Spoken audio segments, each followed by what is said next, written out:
I'm really also proud today to bring to you my friend, our keynote for the 26th Annual Folk Alliance International Conference, Mr. Graham Nash.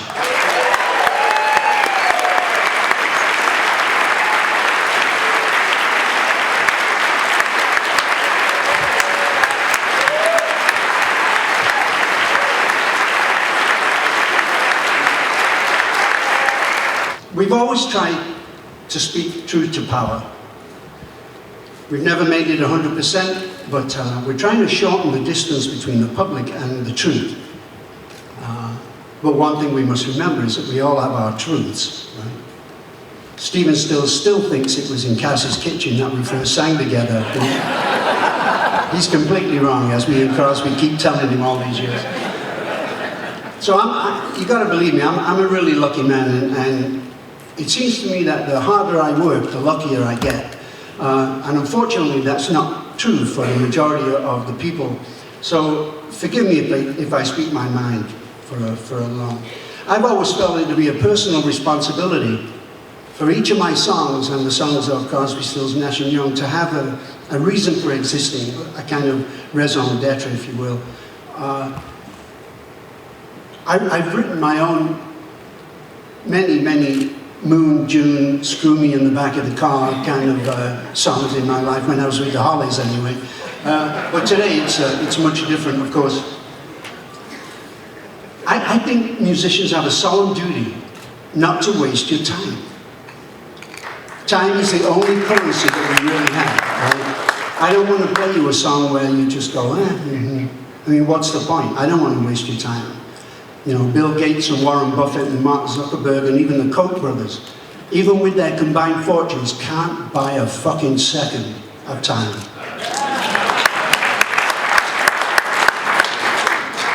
So let's make sure that we leave here and use our time wisely. It's very difficult for me to tell my kids just how fast life goes. You know, I'm 72 years old now, and it seems like the blink of an eye. You know, so let's use our time every second as wisely as we can. There are many politicians who continue to disappoint us with their policy decisions, and we must find a way to deal with it. And perhaps public financing of political campaigns might be one of the ways to go. I know that there are many good politicians in government, but many of them are bought and paid for, and their decisions affect our very lives, millions of us that are affected by this. In my humble opinion, I think that the American people should reverse the Citizens United law given to us by the Supreme Court.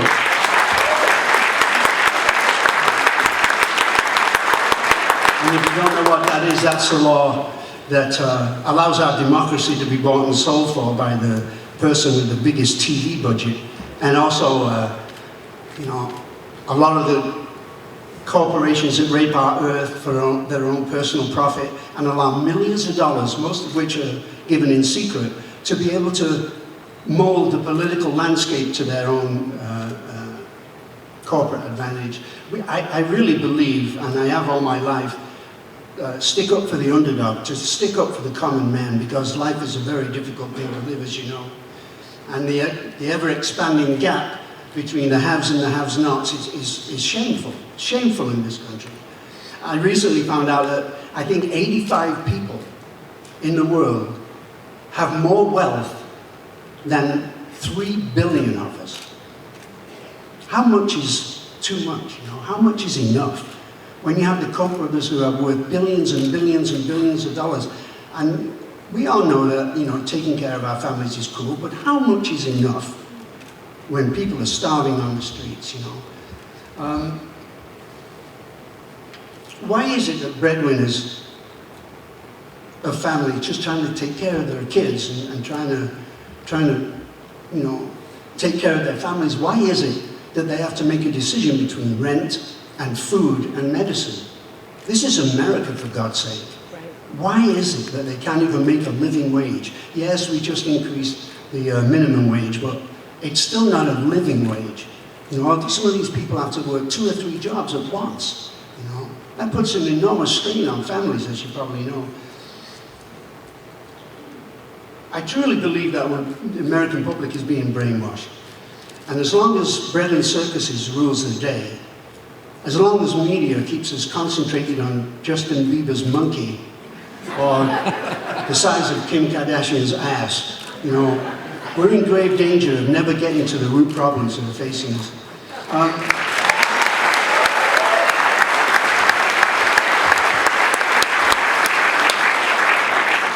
I became an American citizen over 30 years ago because I didn't want to be the kind of person that was lobbing, you know, grenades from the side.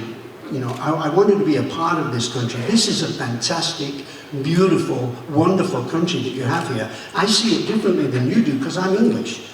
I see it differently. This is an incredibly beautiful country full of hope and optimism. But there are some people in this world that don't want it that way. They want it their way. And we have to deal with this.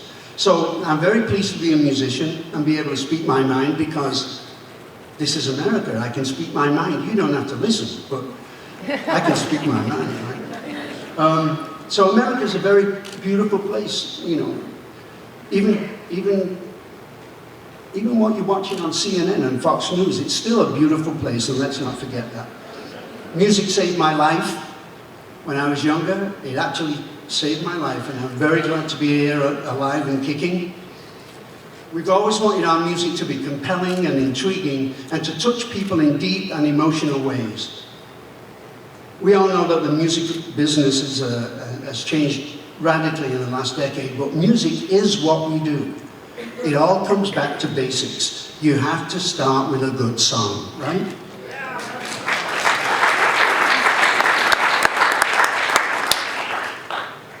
And one of the things we mustn't forget is that music really has a great power to influence hearts and minds and to actually influence history.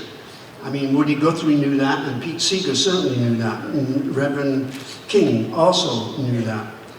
As musicians, we always try and be alert to what the universe puts in front of us, and I try and keep my eyes open to the ways that will touch my heart and my soul, so I can not waste your time. You know, that's what allows us to speak truth to power, and that's what allows us to get away with our real stories about love and life and war. One thing I can assure you all of is that me and my partners will continue to speak out for love and for life, and speak out against the status quo and the problems facing us today, even at the risk of retaliation from greedy corporations that have a stranglehold on this society. I send you greetings from David Crosby and Stephen Stills and Neil Young. Long may our freak flag fly.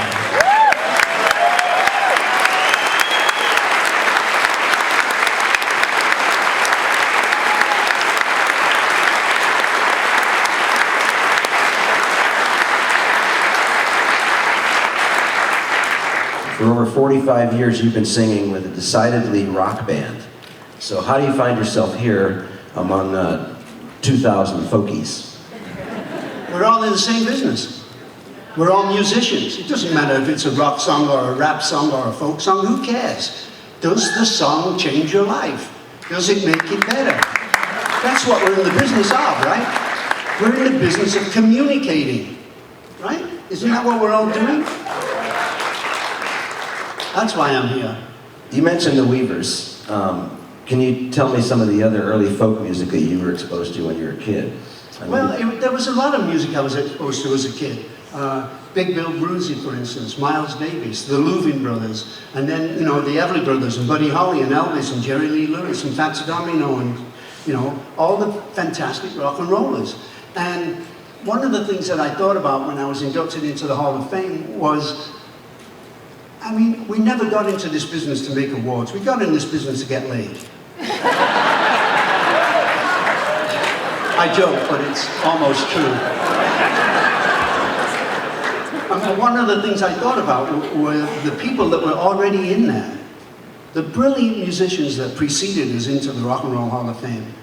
We're just a link in a chain, a long, long chain that stretches back probably to whoever it was beating on a log in a cave, you know, 1,000,000 years ago. We're just a part of a chain, and to see it moving forward is thrilling to me. I saw recently a YouTube video of a group called Darlingside, who are performing here, I think, today. They were doing a song that Joni wrote called Woodstock, right?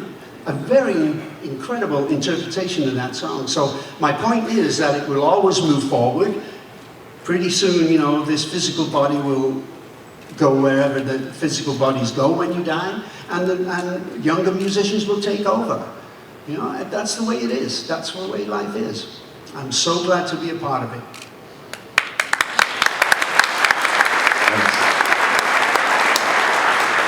I was recently saw a bit of newsreel footage that featured you as a young man when you were still in the Hollies, and you were having a conversation with Peter Noon of Herman's Hermits.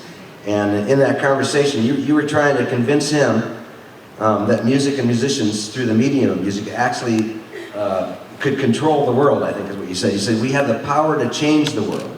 It was a quick clip, but you said something about being able to stop wars before they happen. It was pretty heady stuff, and it must have been in like 1964 or 65. But it seems like you've always been an activist, even since you were a young man. How did that happen? I'm English. My country was almost bombed out of existence twice within 80 years. It's a different way of growing up. God forbid it would have ever have happened, but if America had been bombed like London and Manchester were bombed, you'd have a different opinion about going to war so quickly. So my point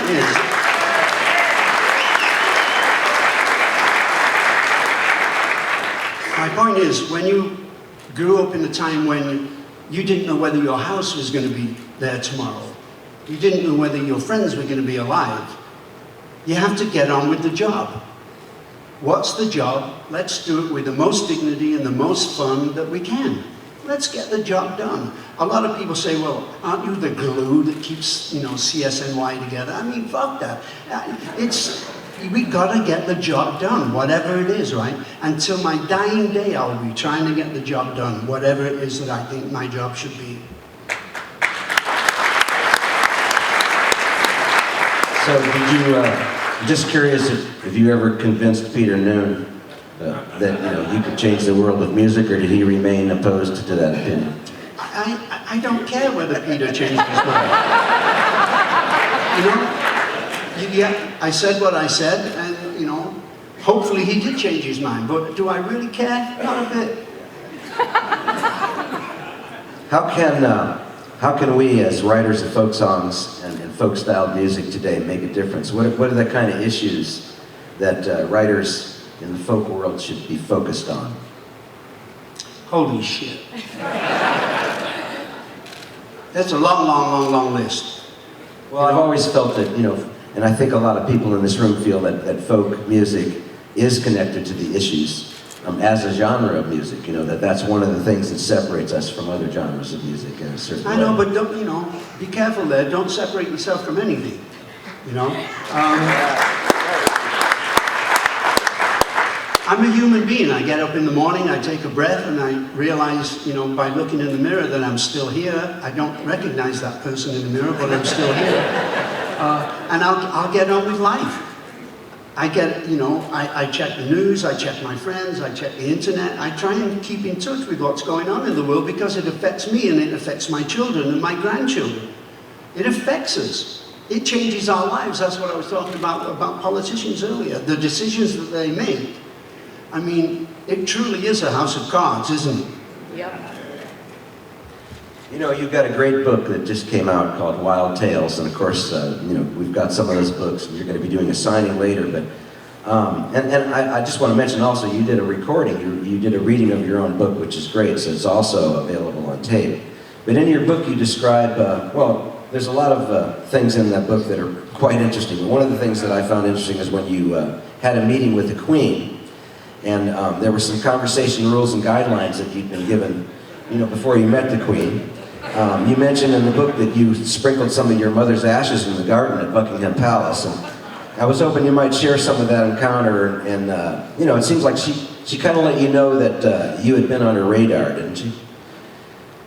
I'm sure that if you were given the honor that I was given by Her Majesty, they obviously don't want to be embarrassed. They obviously check up on exactly who I am before they ever do this. There's no way in hell that the Queen didn't know what I'd been involved with politically in my life. There's no way. because, you know, the people that protect her don't want to find out whether I'm a child molester or a sex addict or a drug user. I mean, they check you out, of course they do. So it was a very interesting experience. And what Joel was referring to happened actually several years earlier. Crosby and I were playing at Carnegie Hall. Here's basically what happened. You were supposed to do what your father did. You were supposed to do what your grandfather did. And if going down the mine or going into the mill was good enough for them, well, it's good enough for you, lad, get on with it. But my mother and father never allowed me to fall for that gold watch theory. That's the theory where you work for a company for 50 years, and you get to a certain age, they retire you, they give you a gold watch, and they replace you with somebody younger and stronger and cheaper. But I never was allowed to fall for that. 2 years before my mother died, I asked her why she supported me when I was obviously going in a different direction than most of my friends. I had a passion for music, and she recognized that. And she told me something that absolutely blew my mind. She said, I wanted to be on stage. I thought I had a nice voice. I thought I had something to offer. But World War II came along, I married your dad, we had 3 kids, it was over for me. But you're living my life. And me and Crosby were at Carnegie Hall doing a show. And Crosby, for some reason, had to leave the stage for a couple of minutes.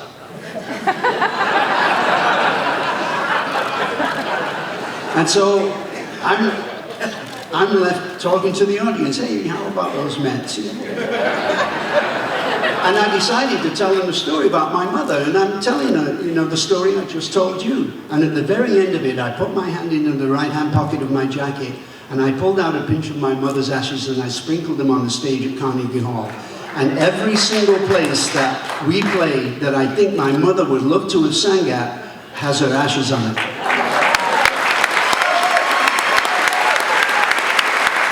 That's really beautiful, Grandma.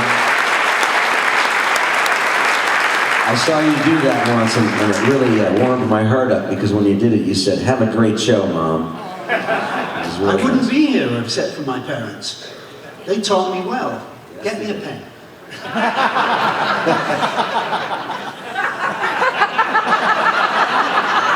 But did you break protocol when you met the Queen? Did you?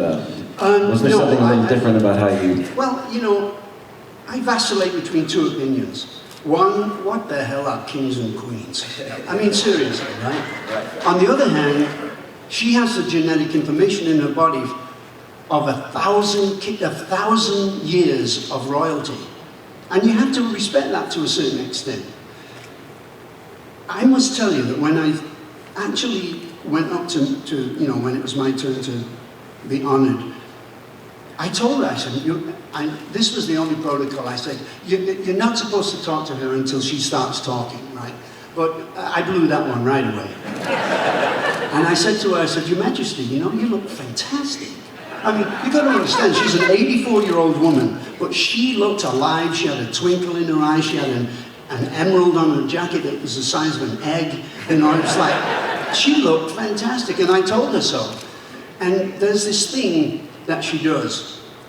When she takes your hand, if she makes a slight move to the left, you're gone. If she doesn't, that means she wants to talk to you a little. And she talked to me. One of the questions she asked me, she said, and how are the Hollies doing?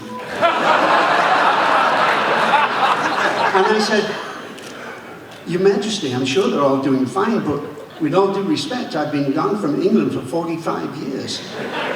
And quite frankly, I didn't know that anyone was watching. And she looked me right in the eye and she said, and now you know.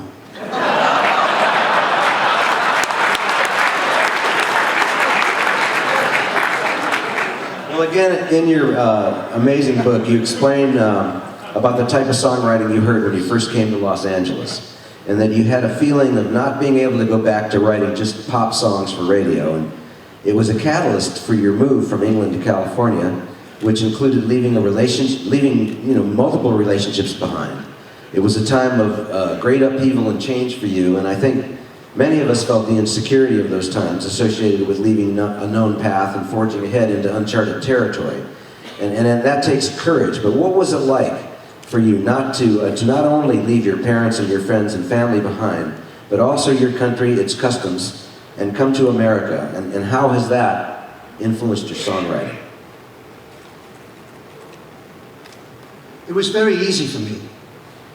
A lot of people say, wasn't it difficult doing all that, leaving your bank account and leaving all your friends and your band and I was getting divorced at the time, so leaving your wife and leaving your parents and your sisters.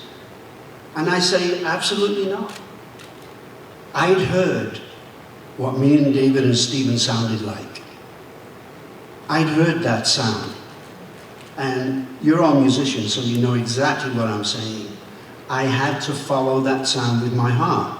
I knew the very night that we first sang together in Johnny's living room, it was obvious to me what I had to do with the rest of my life. Whatever sound Crosby, Stills and Nash has vocally was born in less than 30 seconds. David, after dinner, tapped Stephen on the arm and he said, hey, play Willie that song that we were just working on. And they sang two-part, a song called You Don't Have to Cry. It was on the first Crosby, Stills and Nash record, a beautiful song. And they got to the end of it and I said, wow, Stephen, that's an incredible song. Do me a favor, sing it one more time. And they looked at each other and they shrugged and they sang it again. And they came to the end of the second time and I said, all right, bear with me. One more time. Play it one more time. In the first two times that they sang it, I remember every word. I watched their body language. I watched the way they breathed. I watched everything. And when I put my voice with theirs, we had to stop the song. We had to start laughing. It was ridiculous. I mean, think of that vocal sound. And it happened not after months or weeks or years of rehearsal. It happened within 30 seconds. I had to follow that sound. So it was a very easy decision for me. I mean, I had regrets. I mean, Alan Clark had been my friend since I was 6 years old, you know. Leaving him behind was painful for me. But I had no choice. You have to follow your heart.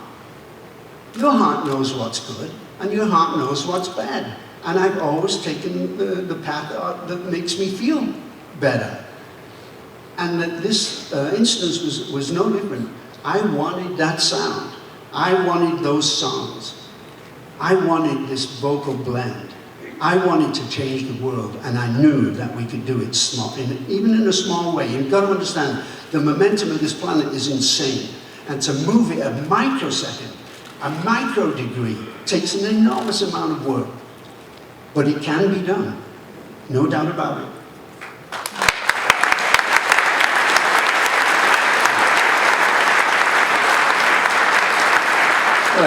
Jump backwards just for a second because you mentioned Alan Clark, and I had the pleasure of meeting him in New York when you were there. In your book, it was really interesting to me about when you met Alan, and you had a similar experience with him when you guys sang together. Was it in a choir or something? Wasn't it? Mm-hmm, yeah. Tell me a little bit about that. Well, how old were you guys? I was at school one day in Mr. Burke's class at Odsel Board School in Salford, which is a very small town outside of Manchester. I was reading USA Today yesterday. No, the New York Times, the LA Times, actually on my way to the airport. And I saw that in Salford, and that shocked me, that this word Salford, which is where I came from, right, was on the front page of the LA Times because they've started fracking in Salford of all places. It blew my mind. I couldn't believe it. But I'd known Alan since I was 6 years old. We started singing together in the school choir and assemblies and doing the Lord's Prayer and stuff like that. I mean, well, I'm not so sure I should admit this, but we actually did minstrel shows in blackface when I was a kid, when I was 11 years old. I mean, incredibly politically incorrect right now, but you know, who knew in the early 50s? But I've been singing with Alan a long time, and it was one of the things that was most difficult for me when I left, was leaving my relationship with Alan behind.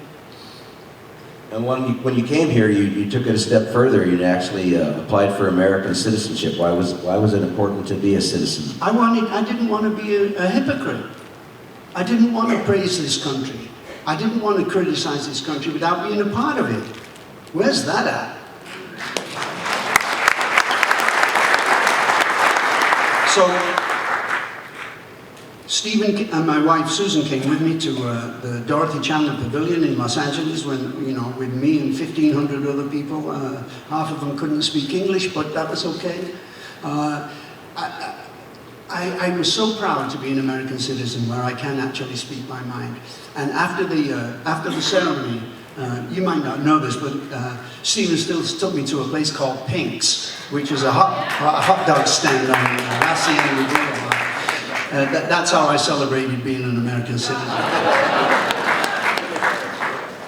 Well, we've just come off of a time of year and a season that's full of award programs, including the Grammy Awards put on by NARIS, and NARIS, of course, supports the wonderful Music Cares Foundation. I was just wondering what your take is on award programs and that kind of thing. If you've ever won a Grammy with one of your groups, and what is the best attitude to promote among young musicians towards awards and that sort of thing? You have to just forget it. I'd agree with you. It can't be a real part of your life. The only thing that you should be doing is writing from your heart.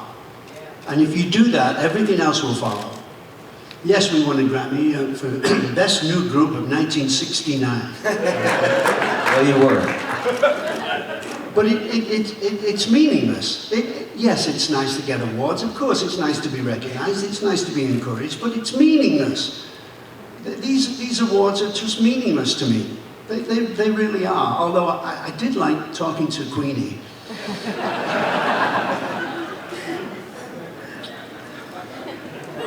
Well, that's an insight I'm glad to hear you express. From a practical standpoint, and from a health standpoint as a performer, you're out on the road for months at a time. It's brutal traveling, people know that here because a lot of people are out on the road a lot.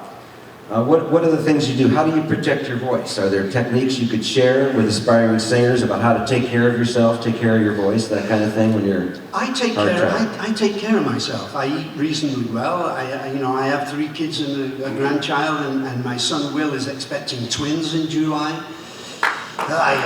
So I kind of take care of myself. I haven't really had any serious illnesses in my life. I very often feel like I'm this brain on a stick. I'm just traveling through this world, looking at everything, trying to look 360 degrees, trying to find, the diamonds in the shit. I don't do anything to protect my voice. I don't. I mean, I wish I could tell you some secret or something, but I can't. I've always sung high,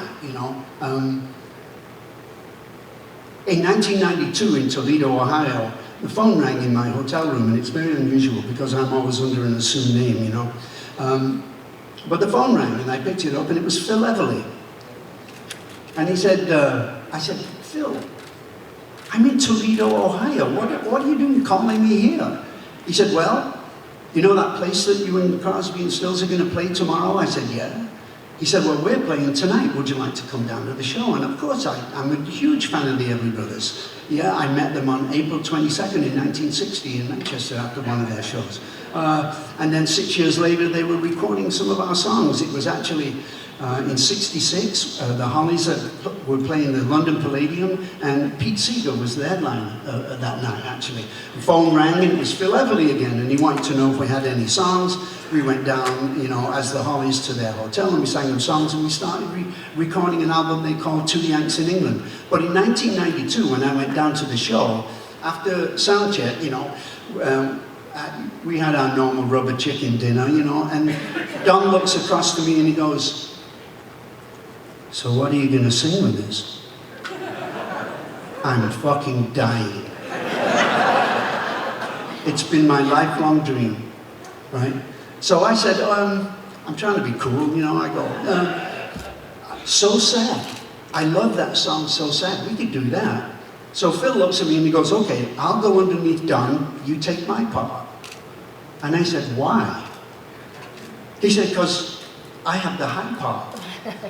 I said, Phil, you taught me to sing. You stay exactly where you are. I will sing on top of both you and Don.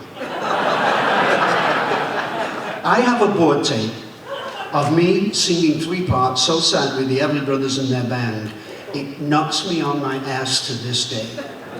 I wanted to pay them back. I wanted to show them what their music had meant to me. I wanted to be good. You know, I have a huge ego. You know that I wanted to be good. And this cassette is so fabulous that a month and a half before Phil died this year, I called him and asked permission to use that on the electronic version of my autobiography, Wild Tales. So if you pick that e-book, you know, the extended version, you'll hear me singing So Sad with the Everly Brothers, and it makes me smile to this day. That's a great story.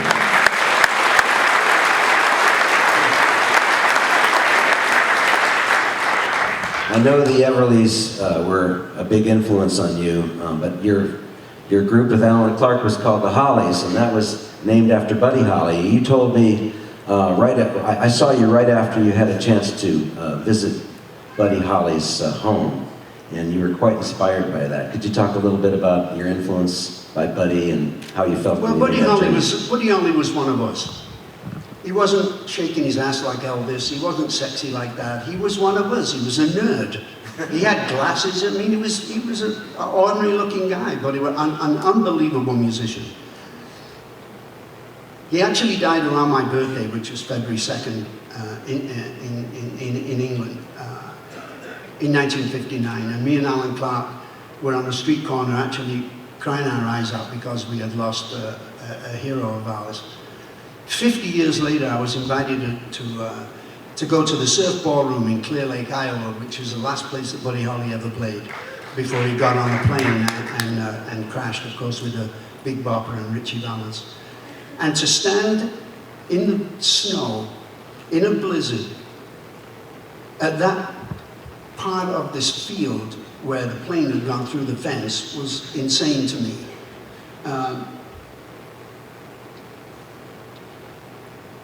When I was crying on the street corner in Manchester in '59, I had no idea that I would become well known and I would have the career that I had. And the juxtaposition of that and standing at the exact spot where Buddy died was incredibly emotional for me.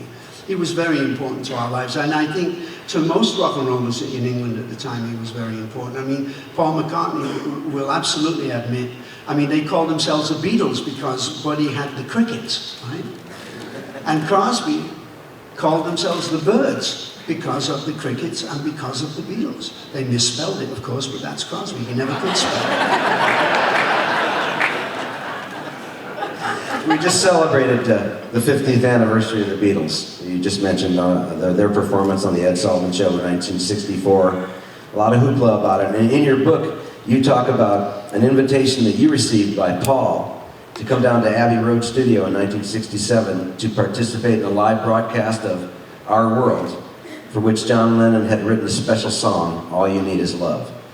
I always loved that recording, but hearing you describe the participants and the way the room was set up in your book, the orchestral arrangements, the spontaneous choir of Stones, Clapton, Marianne Faithfull, etc., it's a wonderful story, and I just wonder if you could tell us about that. Well, the best thing about that entire thing is that I can hear myself whistling in the fade. Oh, that's fantastic. So you're the whistler. I'm the whistler in the fade, yeah. It was an incredible time. Obviously, they were doing a show that was one of the very first satellite broadcasts throughout the world, and I think the audience was about 400 million people at that time. An incredible event, everybody dressed to the nines, everybody higher than shit. Everybody just having a great time, you know, John Lennon chewing gum like he always did, you know, and to sit there and watch the Beatles do that live show was incredible. They actually recorded the backing track and sang it live. So But it was insane to be invited. I mean, you know, I'm this kid from Manchester, for God's sake. I'm not supposed to be here. You know, I'm still waiting to get found out. And? I don't think anybody would be able to do that while I'm alive anyway. So it was an incredible moment. I've been an incredibly lucky man, as I said earlier. I never have been a man to look backwards. I don't care what happened yesterday. I know Our House is a popular song, but my God, it was 40 odd years ago. Let's get over it, right? I'm more thrilled about the song that I just wrote. I'll sing you one in a minute. I never looked backwards, but in doing this book, which I did for my children and for my granddaughter Stella Joy, who's 15 months old now, and the world, as I say in my book, the world better watch out for this woman, because she's insanely brilliant, an insane person, and she's only 15 months old. But I've never looked backwards, but I was forced to in writing the book. I got to the end of my first version of the manuscript, and I turned over the last page, and I thought to myself, boy, I wish I was him.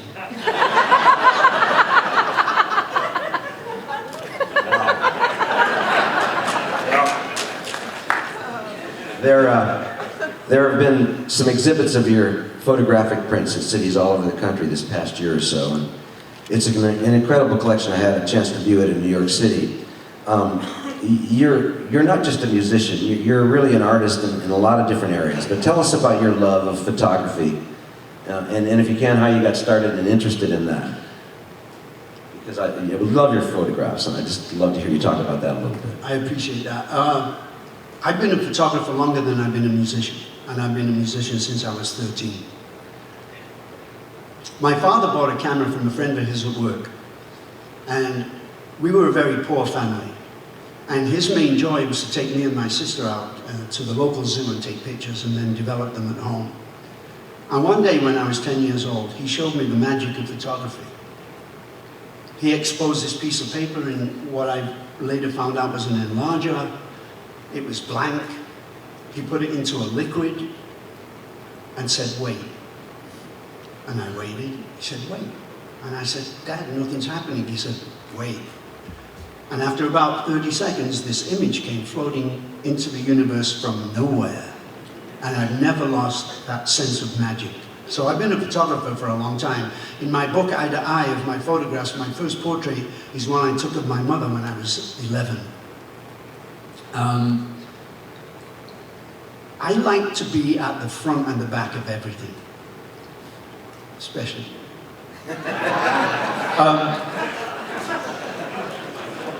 Sorry about that.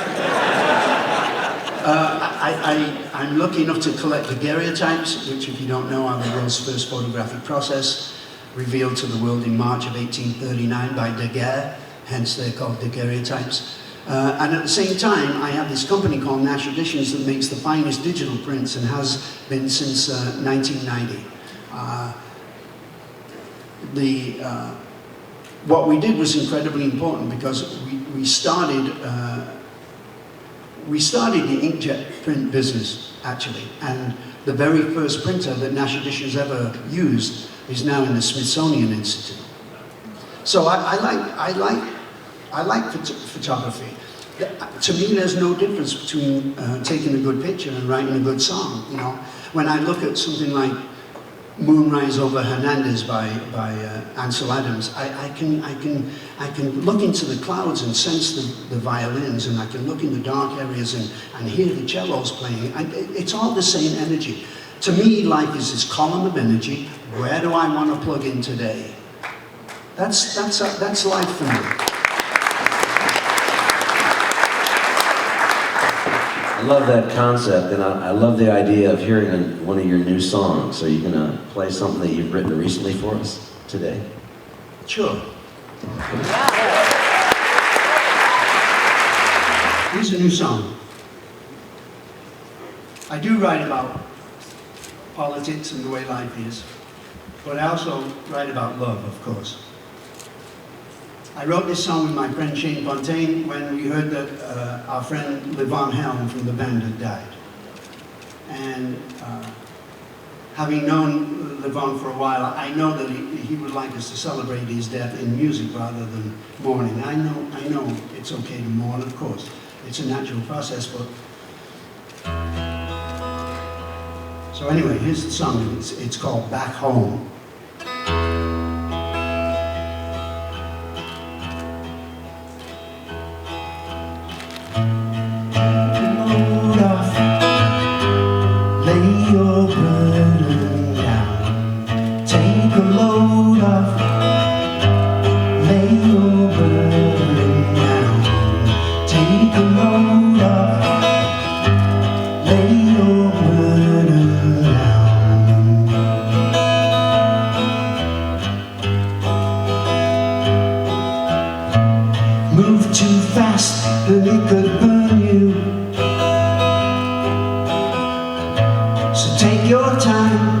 Time will take you from your eyes. The sun is falling. Mother Earth will soon be calling you back home. Take a load off, lay your burden down. Take a load off.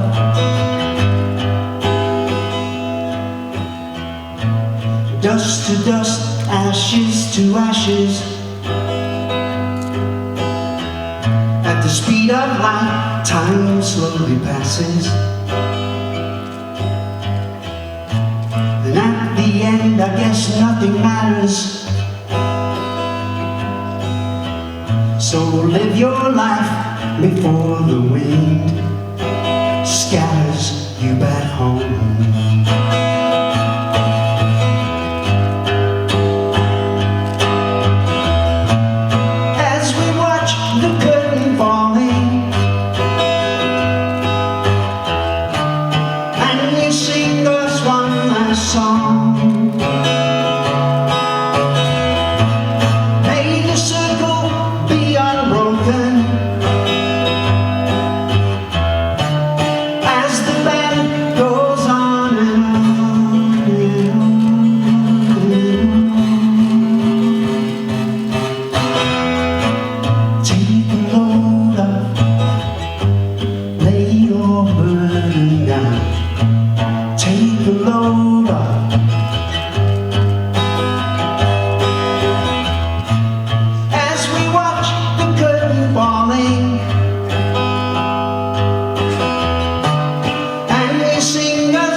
From your eyes, the light is fading,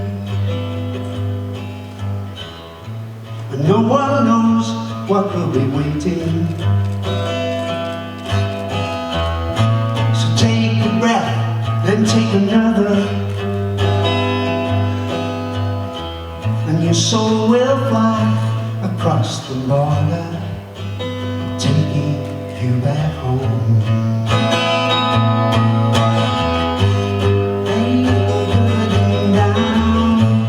Take a look.